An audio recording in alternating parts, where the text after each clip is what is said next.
করে যে উলামায়ে কিরাম কোরআন এবং হাদিসের আলোচনা করেছে, আল্লাহ রাব্বুল আলামিন প্রত্যেকের আলোচনাকে কবুল আর মঞ্জুর করে। সকলে বলেন আমিন।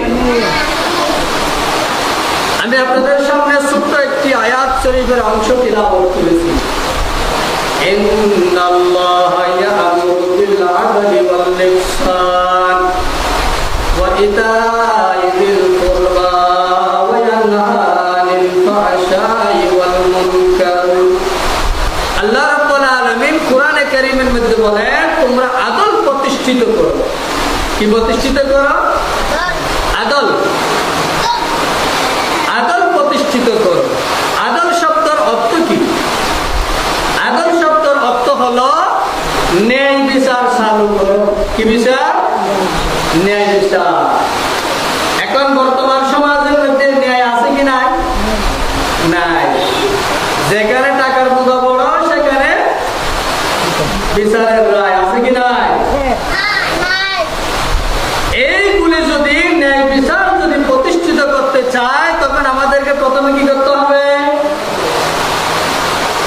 প্রথমে কাজ করতে হবে মেন সোর্সের কোরআন করতে গিয়ে। লাইট, আমরা একটা লাইট চালু করে দিয়েছি। সারা দিনকে দিন যদি কোনো মানুষ লাইটের মধ্যে বাতাস দিতে থাকে, ফুট দিতে থাকে, লাইট বন্ধ হবে? সবাই শুরু শুরু করে লাইট বন্ধ হবে? বন্ধ হবে না। লাইট যদি বন্ধ করতে হয়, কি করতে হবে? সুইচ অন এবং অফ দুইটা জায়গা আছে। উপরের দিকে যদি দেন অফ হবে, নিচের দিকে যদি সুইচ টিপ দেন অন হবে। অন মানে চালু করা, অফ মানে বন্ধ করা। দেখুন, আমরা যদি এখানে সারা বছরকে বছর যদি আমরা চিল্লাচিল্লি করি, আমরা যদি ন্যায় বিচার চাই, ন্যায় বিচার প্রতিষ্ঠিত হবে? সবাই জোরে সোরে বলেন হবে? ন্যায় বিচার যদি প্রতিষ্ঠিত করতে চায়, আল্লাহর কোরআনের দিকে যেতে হবে। কোথায় যেতে হবে? যে কোরআন লৌহে মাহফুজ থেকে আল্লাহ রাব্বুল আলামিন পৃথিবীর জমিনে জিবরিল আলাইহিস সালাতু ওয়াস সালামের মাধ্যমে সরকারে দো আলম নূরে মুজাসসাম জনাব রাসূলুল্লাহ সাল্লাল্লাহু আলাইহি ওয়াসাল্লামের কাছে পাঠিয়েছে। সে কোরআনের দিকে যেতে হবে। কোরআনের দিকে যখন যাবে, তখন ন্যায় প্রতিষ্ঠিত হবে। এখন যদি আমরা হাজার স্লোগান দিই, এফটিজিন বন্ধ করো, এফটিজিন বন্ধ করো, এফটিজিন বন্ধ করো, চলবে? বন্ধ হবে?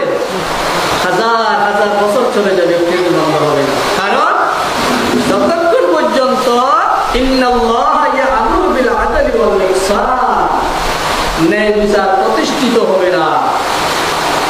আমরা যদি এখন থেকে শুরু করি, আগামীকাল নয় আগামী মাস পর্যন্ত যদি সুদ বন্ধ করো, ঘুষ বন্ধ করো বলে যদি আমরা স্লোগান দিতে থাকি, সুদ ঘুষ বন্ধ হবে? হবে না। কারণ এখন আমাদের মেন সুইচ অন আছে, অফ নাই। মেন সুইচ অফ করতে হবে। আল্লাহ রাব্বুল আলামিন কোরআনে কারীমের মধ্যে বলেন, ইন্নাল্লাহা ইয়া'মুরু বিল আদলি ওয়াল ইহসান ওয়া ইতা'i যিল কুরবা ওয়া ইয়ানহা আনিল ফাহশাই ওয়াল মুনকার। যে আয়াত প্রতিটি মসজিদের মধ্যে শুক্রবার দিন আল্লাহ আকবার দ্বিতীয় খুতবার মধ্যে শেষ খুতবার মধ্যে আয়াতটি বলা হয়, ইন্নাল্লাহা ইয়া'মুরু বিল আদলি ওয়াল ইহসান। দ্বিতীয় খুতবার মধ্যে এই আয়াতটি বলা হয়। এই আয়াতটি প্রতিটি জুমার দ্বিতীয় খুতবার মধ্যে বলার কারণটা কি? এখানে একটি কথা আছে, ইয়া'মুরু বিল আদলি ওয়াল ইহসান, তোমরা আদল প্রতিষ্ঠিত করো, আদল প্রতিষ্ঠিত করো। এই আদল প্রতিষ্ঠিতের কথা আল্লাহ রাব্বুল আলামিন আমার রাসূলকে শিক্ষা দিলেন। রাসূল করিম সাল্লাল্লাহু আলাইহি ওয়াসাল্লামের মাধ্যমে পুরা মুসলমান জাতিদেরকে শিক্ষা দিলেন। তো আদল, আদল জিনিসটা গুরুত্বপূর্ণ নাকি গুরুত্বপূর্ণ না? সবাই জোরে সোরে বলেন, গুরুত্বপূর্ণ কিনা? গুরুত্বপূর্ণ। অনেক মুসলমান নির্যাতিত, নিপীড়িত, কারণ আদল নাই, ন্যায় বিচার নাই। টাকা যেদিকে দেয় সেদিকে বিচার পাওয়া যায়, টাকা যেদিকে দিতে পারে না সেদিকে বিচার পাওয়া যায় না। যদি বিচার, যদি ন্যায় বিচার যদি পেতে চান, আপনাদেরকে কোরআনের মধ্যে যেতে হবে।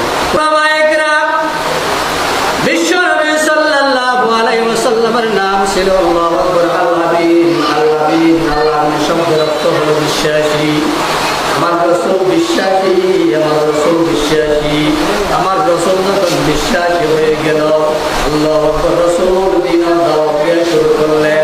তখন সাহাবায়ে কেরামদের জামাত দলে দলে কালেমা পড়ে, আল্লাহু আকবার, কাফেরদের জামাত দলে দলে কালেমা পড়ে মুসলমান হয়ে গেল। লা ইলাহা ইল্লাল্লাহু মুহাম্মাদুর রাসূলুল্লাহ সাল্লাল্লাহু আলাইহি ওয়াসাল্লাম। আল্লাহু আকবার, কাফেররা যখন দলে দলে বিশ্ব নবী সাল্লাল্লাহু আলাইহি ওয়াসাল্লামের হাতের সঙ্গে হাত মিলাইয়া কালেমা পড়ে যখন মুসলমান হয়ে যায়, তখন আমার রাসূলের শক্তি আর একটু বৃদ্ধি হয়ে গেল। কারণ মুসলমানের সংখ্যা যখন দিন দিন বৃদ্ধি হয়ে যায়, আমার রাসূল সাহাবায়ে কেরামদেরকে নিয়ে বলে, একসাথে নিয়ে দ্বীনের দাওয়াত দে। যেখানে অন্যায় সেখানে প্রতিবাদ করে, যেখানে ন্যায় আছে সেখানে সাপোর্ট করে। সুবহানাল্লাহ। যেখানে অন্যায় সেখানে প্রতিবাদ, আর যেদিকে ন্যায় আছে সেদিকে আমার রাসূল আছে, যেদিকে অন্যায় আছে সেদিকে আমার রাসূল আল্লাহু আকবার প্রতিবাদ করে, রাসূল প্রতিবাদ করে। তখন রাসূল চলে গেল, সাহাবায়ে কেরাম আসলেন। সাহাবায়ে কেরাম আল্লাহু আকবার আগম প্রতিষ্ঠিত করার জন্য প্রচেষ্টা চালাইলেন। সাহাবায়ে কেরাম যাওয়ার পর তবে তাবিন, তাবিন তবে তাবিন, আজমাই মুস্তাহিদিন একর করে আসলেন। আসার পর তার হাতল প্রতিষ্ঠিত করে গেলেন। এখন আমাদের সিলসিলা পর্যন্ত এসে গেল। হে মুসলমানের নরনারী মা বোনেরা, কান দিয়ে শোনো, কান দিয়ে শোনো। মুসলমান দাবি করলে মুসলমান হওয়া যায় না। যে ব্যক্তি মুসলমানের কাজ করবে সে ব্যক্তি মুসলমানের চলিয়ে রাখতে পারবে। আর যে মুসলমান দাবি করে মুসলমানের কাজ করে না, সে ব্যক্তি কোনোদিন মুসলমান হতে পারে না। সে ব্যক্তি হলো একজন ধোঁকাবাজ, একজন ধোঁকাবাজ, মুনাফিক। কারণ আল্লাহু আকবার কোরআনকে ভালোবাসে স্লোগান দেয়, আল কোরআনের আলো ঘরে ঘরে জালো স্লোগান দেয়, আল হাদিসের আলো ঘরে ঘরে জালো স্লোগান দেয়। যখন একজন উলামায়ে কেরাম নির্বাচনে যখন দাঁড়িয়ে যায়, তখন ভোটটা দেওয়ার সময় কিন্তু অন্যদের মধ্যে দিয়ে দেয়। আবার তিনি দাবি করে আমি মুসলমান। আমি কি? আমি মুসলমান, আমার আব্বা মুসলমান, আমার আম্মা মুসলমান, আমিও মুসলমান। তুমি যদি মুসলমান হও, যিনি কোরআনের পক্ষে থাকে তুমি তাকে সাপোর্ট করো না কেন? কষ্ট আছে কিনা? যিনি কোরআনের পক্ষে কাজ করে, কোরআন প্রতিষ্ঠিত করে, যিনি দ্বীনের কাজ করে, ন্যায় বিচার প্রতিষ্ঠিত করার জন্য প্রচেষ্টা করে, তাকে তুমি সাপোর্ট করো না কেন? তাহলে বোঝা যায় আমরা নামদারি মুসলমান, কাজে মুসলমান না। হাম মুসলমান হ্যাঁ মগর হাম মুসলমানি নেহি, হাম মুসলমান হ্যাঁ মগর হাম মুসলমানি নেহি, দিল মে ঈমান है मगर क्यों दिन पर चलते नहीं। নামের মুসলমান কিন্তু কাজে মুসলমান নয়। মসজিদের মধ্যে যখন আযান দেয়, আল্লাহু আকবার, আমি টাচ মোবাইলের মধ্যে ফিল্ম চাইতে থাকি। মসজিদের মধ্যে যখন আযান দেয় তখন আল্লাহু আকবার আমি ফেসবুক দেখতে থাকি। মসজিদের মধ্যে যখন আযান দেয় তখন আমি জুয়া খেলতে থাকি। মসজিদের মধ্যে যখন আযান দেয় তখন আল্লাহু আকবার আমি আবুল বেরির মধ্যে আগুন দিয়ে আবুল বেরি টানতে থাকি। আছে কিনা? এই আবুল বেরির মধ্যে আগুন দিয়ে তুমি ন্যায় বিচার প্রতিষ্ঠিত করো, মুসলমান দাবি করো। মুসলমান যদি তুমি দাবি করো, আল্লাহু আকবার, কোরআনের সাথে থাকতে হবে। রাসূল যে দলের মধ্যে ছিল সে দলকে সাপোর্ট করতে হবে। আল কোরআনকে যখন তুমি বুকে লালন করবা, বুকে লালন করার পর তখন বুঝতে পারবো তুমি একজন সত্য মুসলমান, তুমি একজন সত্য মুসলমান। এখন আমরা দেশের মধ্যে, সমাজের মধ্যে, ওয়ার্ডের মধ্যে, গ্রামের মধ্যে প্রত্যেকটা মানুষ আমরা ন্যায় বিচার চাই। ন্যায় বিচার চাই কি চাই না? ন্যায় বিচার যদি চাই আমাদেরকে কোথায় যেতে হবে? আল কোরআন যেদিকে যায়, আল কোরআন যেটা হ্যাঁ বলে সেটা আমাদেরকে হ্যাঁ বলতে হবে। আল কোরআন যেটাকে না বলে সেটা আমাদেরকে না বলতে হবে। হবে কি হবে না? এখন তো আমরা স্লোগান দিই, অমুক বায়ুর চরিত্র ঘোড়ার মতো পবিত্র, অমুক বা এগিয়ে চলো, আমরা আছি তোমার সাথে। আছে কিনা? সবার জন্য বলেন আছে কিনা? অমুক বা ঠিক মতো নামাজও পড়ে না, বিচারে যখন যায় তখন 10,000 টাকা জেলে তার পক্ষে রায় দিই। ওনার চরিত্র ওনার মধ্যে কিভাবে হতে পারে? মিথ্যা স্লোগান না? সে স্লোগান মিথ্যা কি সত্য? সবাই যদি মিথ্যা স্লোগান। এই মিথ্যা স্লোগান দিয়ে কোরআন প্রতিষ্ঠিত করা যাবে না, ন্যায় বিচার প্রতিষ্ঠিত করা যাবে না। ন্যায় বিচার যদি প্রতিষ্ঠিত করতে চান, আল কোরআন যেটা বলে, ওলামায়ে কেরাম যেটা বলে, রাসূল করিম সাল্লাল্লাহু আলাইহি ওয়াসাল্লাম যে কাজ করে গেছে, সেই কাজের মধ্যে আমাদেরকে জড়িত থাকতে হবে, সে অনুযায়ী আমাদেরকে চলতে হবে। এই জন্য আমার ভাইরা, আজকে একটা দিনের প্রতিষ্ঠা, এই দিনের প্রতিষ্ঠান কোরআন এবং হাদিসের শিক্ষা দেওয়া হয়। এই কোরআন আমার বাবার কোরআন নয়, আমার নানার কোরআন নয়, দাদার কোরআন নয়, লৌহে মাহফুজ থেকে নাযিল কোরআন। সে কোরআন যদি আমরা দুনিয়ার জমিনে জীবিত রাখতে পারি, তখন দুনিয়ায় আখিরাত আমাদের জন্য শান্তি আর শান্তি। হযরত নিজামউদ্দিন আউলিয়া রাহমাতুল্লাহি আলাইহি, তিনি একজন বড় আল্লাহর ওলি। তার বাড়ি হলো নওয়াব ইন্ডিয়া, দিল্লির মধ্যে তার বাড়ি। নিজামউদ্দিন আউলিয়া রাহমাতুল্লাহি আলাইহি, তিনি একজন অসুস্থ বড় একজন আল্লাহর ওলি, বড় আলেম ছিলেন। নিজামউদ্দিন আউলিয়া রাহমাতুল্লাহি আলাইহি একদিন যখন অসুস্থ হয়ে গেল, একবার হুঁশ হয়ে যায় আর একবার বেহুঁশ হয়ে যায়। এমন সময় আল্লাহ আকবার, নিজামউদ্দিন আউলিয়া রাহমাতুল্লাহি আলাইহি যখন অসুস্থ হয়ে গেল, তার মুরিদগণ নিজামউদ্দিন আউলিয়া রাহমাতুল্লাহি আলাইহি দরবারে মধ্যে আসলেন, হুজুর আপনার শরীরের অবস্থা কেমন? তখন আল্লাহ আকবার বলে, আমার শরীরের অবস্থা খুব খারাপ।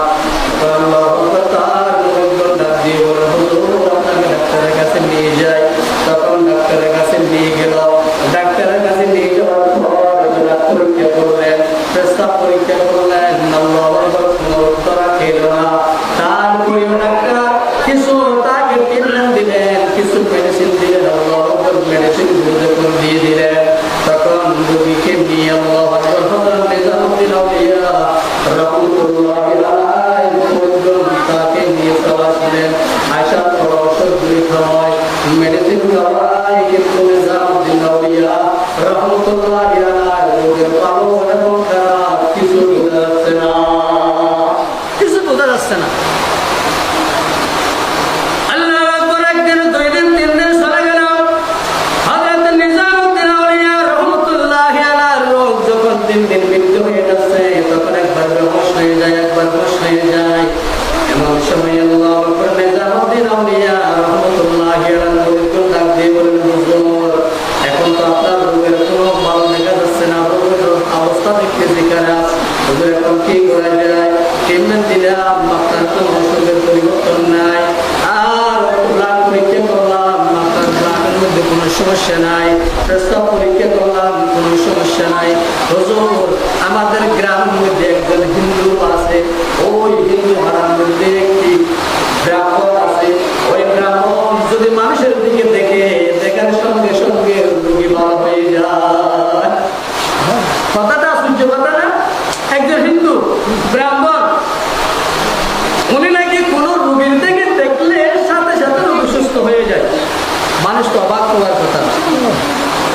মেডিসিন ছাড়া যদি রোগী ভালো হয়, পরীক্ষা নিরীক্ষা ছাড়া যদি আল্লাহ আকবার রোগী সুস্থ হয়ে যায়, রোগীর দিকে দেখতে দেরি, রোগী যদি সুস্থ হয়ে যায়, আল্লাহ আকবার, তখন না সহ্য করার কথা।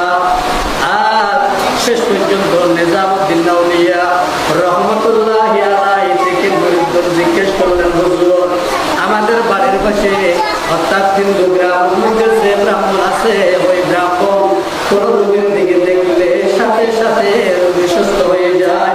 হুজুর আপনাকে ওনার বাড়ির মধ্যে নিয়ে যাবো কিনা? তখন নিজামউদ্দিন আউলিয়া রাহমাতুল্লাহি আলাইহি ডাক দিয়ে বললেন, না না, হতে পারে এটা আমাদের মৃত্যুর শেষ সময়, আমার জীবনের শেষ সময় হতে পারে।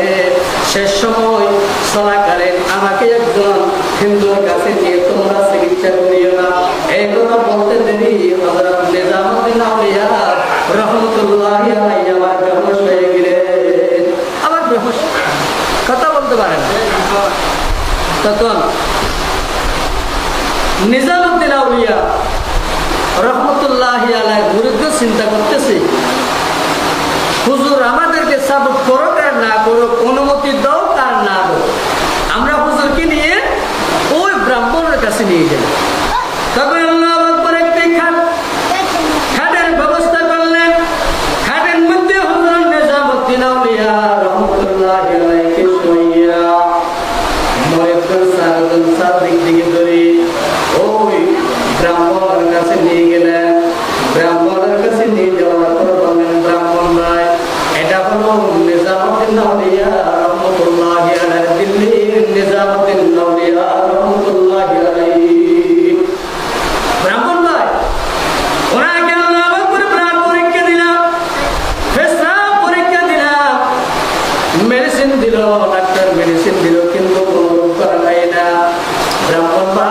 এখন কিভাবে ওনাকে সুস্থ করা যায় তুমি একটা চিন্তা বাইরে করো।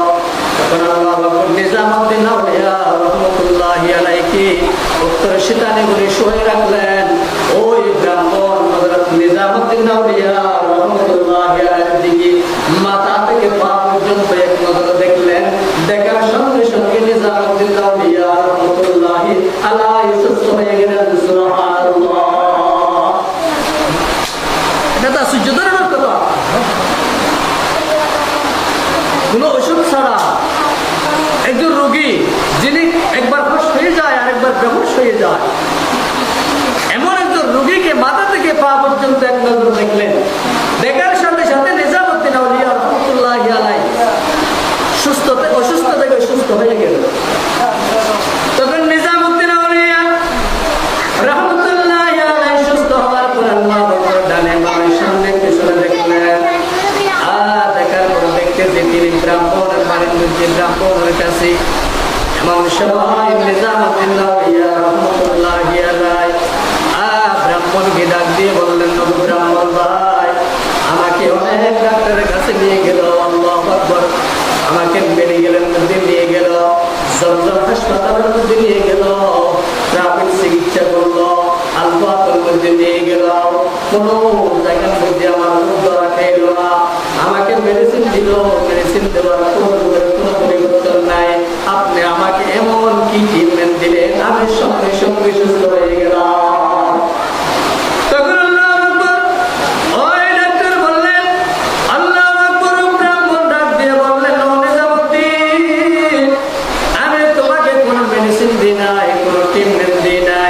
সৃষ্টিকর্তা আমাকে অনেকটি গুণে গুণান্বিত করেছে। কোন অসুস্থ মানুষের দিকে যদি আমি তাকাই, সঙ্গে সঙ্গে সৃষ্টিকর্তা তাকে সুস্থ করে দিয়েছে। সুবহানাল্লাহ। নিজামুদ্দিন আউলিয়া তিনি একজন বুজুর্গ, তিনি চিন্তা করতেছেন আমি একজন মুসলমানের আলেম, আমি তো তাকালে কোনো মানুষ সুস্থ হয় না। উনি নিজামুদ্দিন আউলিয়া চিন্তা করতেছে উনি একজন হিন্দু ব্রাহ্মণ, কোনো মেডিসিন দিল না, কোনো কিছু করলো না, কোনো ট্রিটমেন্ট ছাড়া তিনি আমার দিকে তাকাইলেন, তাকার পরে আমি সুস্থ হয়ে গেলাম। এটা তো অবাক কথা।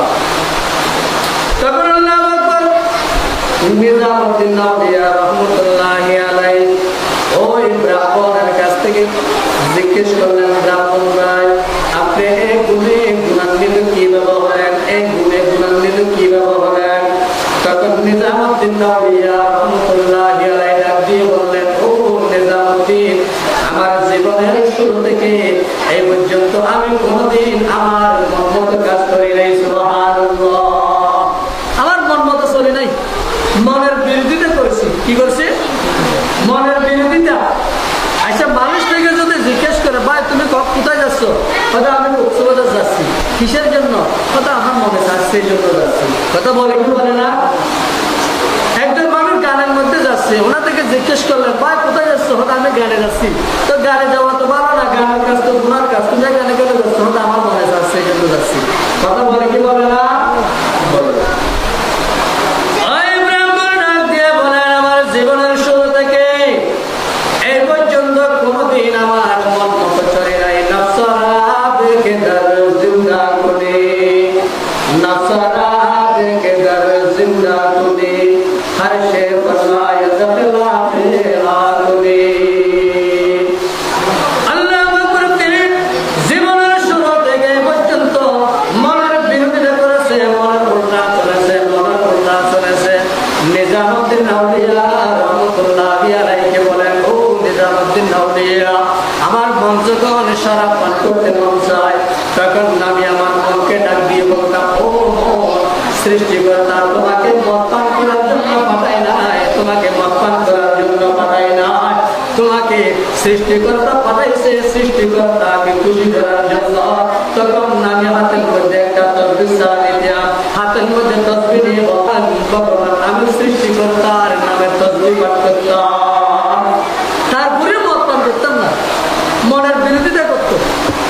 মন যখন মদ পান করার জন্য মনে চায়, তখন ব্রাহ্মণ বলে আমি মদ পান করতাম না। তখন আমি হাতের মধ্যে একটা তসবিহ নিতাম, হাতের মধ্যে তসবিহ নিয়ে বলতাম, ভগবান ভগবান ভগবান ধরনের তসবিহ ওই ব্রাহ্মণ পাঠ করত। আর যখন আল্লাহু আকবার খারাপ কাজের দিকে যখন মন চায়, জুয়া খেলার দিকে যখন মন চায়, তখন মনকে ডাক দিয়ে বলতাম, সৃষ্টিকর্তা তোমাকে ওই জুয়া খেলার জন্য পৃথিবীতে পাঠান নাই, সৃষ্টিকর্তা তোমাকে পৃথিবীতে পাঠাইছে সৃষ্টিকর্তাকে খুশি করার জন্য। তখন আমি মনকে ডাক দিয়ে বলতাম, ও তুমি আর মদের দিকে যেও না, তুমি তাস খেলার দিকে জুয়া খেলার দিকে যেও না, জুয়া খেলার দিকে যেও না, তুমি বড় বড় লোকদের ইতিহাস তুমি পাঠ করতে থাকো, বড় বড় লোকদের ইতিহাস পাঠ করতে থাকো, তুমি আমাদের গীতা পাঠ করতে থাকো, সিদ্ধং ভগবতী ভাসুদেবায়ং শরণং শরণং গচ্ছং গচ্ছং, এগুলো পাঠ করতে থাকতাম। আমার মনে যখন জেনা করার দিকে যখন আমি ব্রাহ্মণের মন চলে যাই, তখন আমি আমার মনকে ডাক দিয়ে বলতাম, ওই ব্রাহ্মণ তোমাকে সৃষ্টিকর্তা জেনা করার জন্য পৃথিবীতে সৃষ্টি করে নাই, তোমাকে সৃষ্টিকর্তা সৃষ্টি করেছে তোমার মঙ্গলের জন্য। গরিব দুঃখী মানুষ যারা আছে তাদেরকে সহযোগিতা করো, তাদেরকে বড় পরামর্শ দাও। ও নিজামুদ্দিন আউলিয়া, আমার জীবনের শুরু থেকে পর্যন্ত আমি কোনোদিন আমার মন মতো চলে নাই। মন যদি দক্ষিণ দিকে বলে আমি উত্তরের দিকে চলি, মন যদি খারাপের দিকে যায় তখন আমি ভালোর দিকে ফিরে আসি, মন দিকে উপর দিকে চলে যায় তখন আমি নিচের দিকে চলে আসি। অর্থাৎ জীবনের শুরু থেকে এই পর্যন্ত আমি মনের সাথে যুদ্ধ করেছি। সুবহানাল্লাহ, মনের সাথে কি করছে? যুদ্ধ করেছে।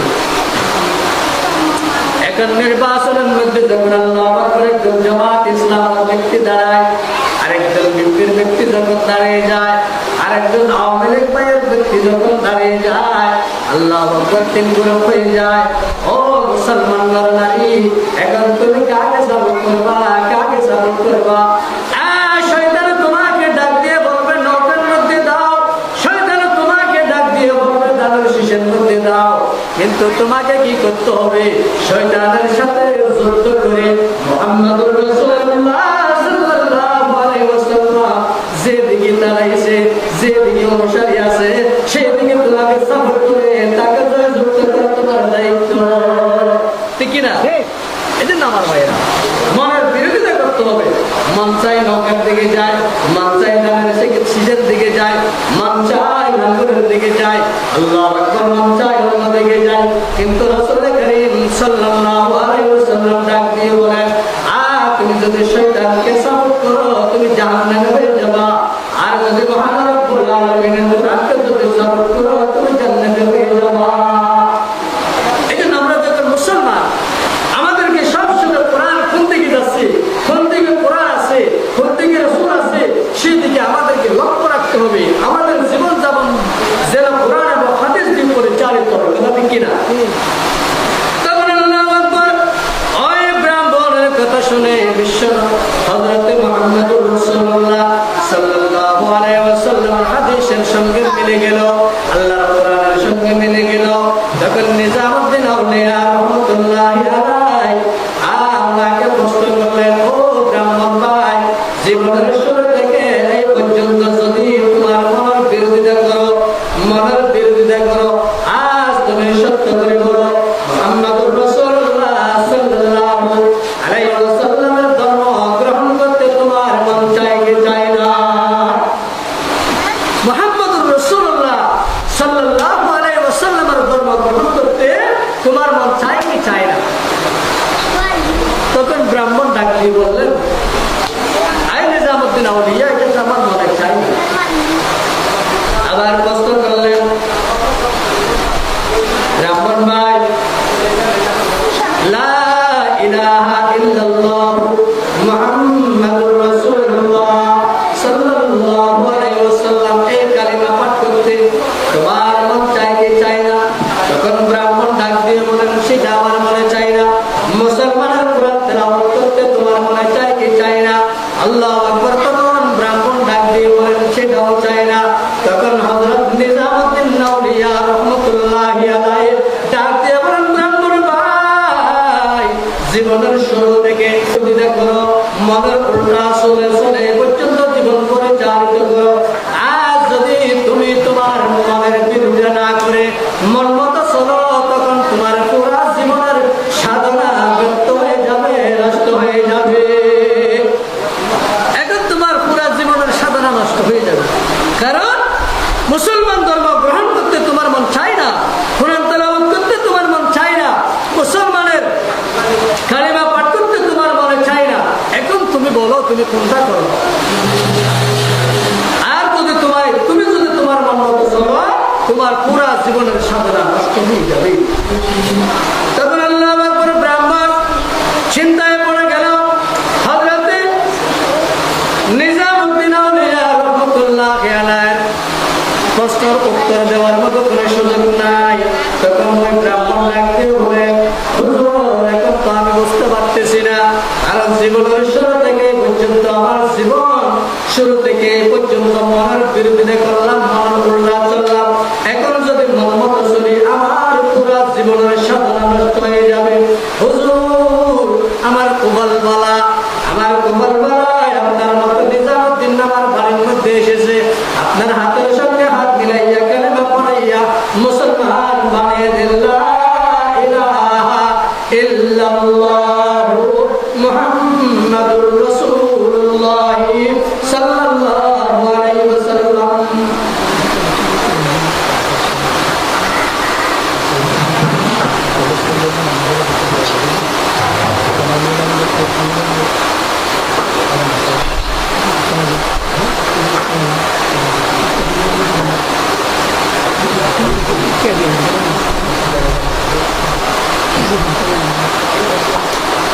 তখন হযরত নিজামউদ্দিন আউলিয়া রাহমাতুল্লাহ আলাইহির কাছে ওই ব্রাহ্মণ কালেমা পাঠ করে মুসলমান হয়ে গেল। এখন কি ওই ব্রাহ্মণ মনের বিরোধিতা করে ব্রাহ্মণ কি উপকৃত হবে নাকি ক্ষতিগ্রস্ত হবে? উপকৃত হবে। এই জন্য আমার ভাইরা, মনের উল্টা চললে, মনের যখন বিরোধিতা করবা, মনের যখন উল্টা চলবা, তখন নিজের জীবন সুন্দর হবে, নিজে ভালো রাস্তা সঠিক রাস্তার মধ্যে পৌঁছে যাবে। এখন আমাদের মনে চায় সবসময় গান শুনতে চাই কি চাই না? মসজিদের মধ্যে মাদ্রাসার মধ্যে যখন কালেকশন করে তখন শয়তান বলে তুমি মাদ্রাসায় কালেকশন টাকা দিও না, যদি